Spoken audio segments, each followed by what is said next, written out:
We're really excited that Geometry Wars is back with Dimensions, and it's a really big honour for us, for it's going to be one of the first titles out on Sierra. It's a huge thing for us at Lucid Games. Geometry Wars is part of our DNA, part of our heritage. So we're really excited to work with someone as exciting and new as Sierra, and to show what we've been working on. Since the last version of Geometry Wars, there's been a new generation of games machines coming out, and we really want to see where, using that power, we want to see where we could take the gameplay, push it even more forward, and have some new surprises within the franchise. So we've got these new 3-dimensional battle grids, we've got competitive multiplayer game modes for the first time, we've got a brand new cooperative multiplayer mode, and we've also brought back sort of key features like the drones and some really big exciting power-ups as well. One of the really exciting new things with Dimensions is the gameplay isn't just on a plane now, it's a 3-dimensional grid. We looked at the game and we wanted to make sure that the grid was the main enemy within the game. It moves, it warps, it changes scenes within some levels, and it just creates this new dynamic battlefield. You now can no longer always see the enemies because they could be the other side of the shape.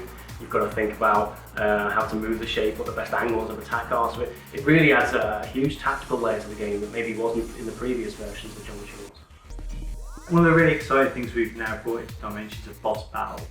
Fans have always been asking for those. Rather than just having hundreds of these smaller shapes, you've now got these kind of big, badass levels to play against. And it really adds an extra tactical depth and a lot of variation to the play. They work very much almost as their own special levels. There's a lot of puzzles and sort of unique tricks to kill the boss, where different strategies and different gameplay tactics are really important as you're playing the game to conquer the boss.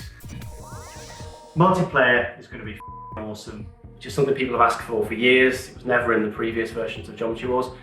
It's great to get it in there. It adds a huge level of competitiveness between players. It's not just about leaderboards anymore. Now you can go head to head.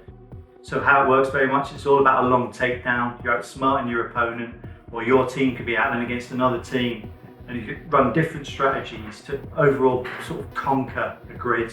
The player's going to have loads of different things to select to take into the battle with them. Different attack drones, different super powers they can take in with them. You can level them up, you can tailor them with their own special powers, you can drop them off almost like a gun emplacement in the corner, taking out certain enemies. And again, that level of choice for the player is unprecedented in the franchise, but also it gives that level of versatility and variety that they wouldn't have seen previously. It's great to be back with Microsoft on Xbox 360 and Xbox One. But what's great is that we're also on PlayStation 3 and PlayStation 4, as well as on PC. If you've been a fan of the previous games, you've got to play this game, because we've just taken so many of the elements, we've pushed them forward, we've turned it to 11. The action is more intense. It just takes all of these things and it just moves it much more forward. Once you've experienced the intense action, I'm sure you're going to love it.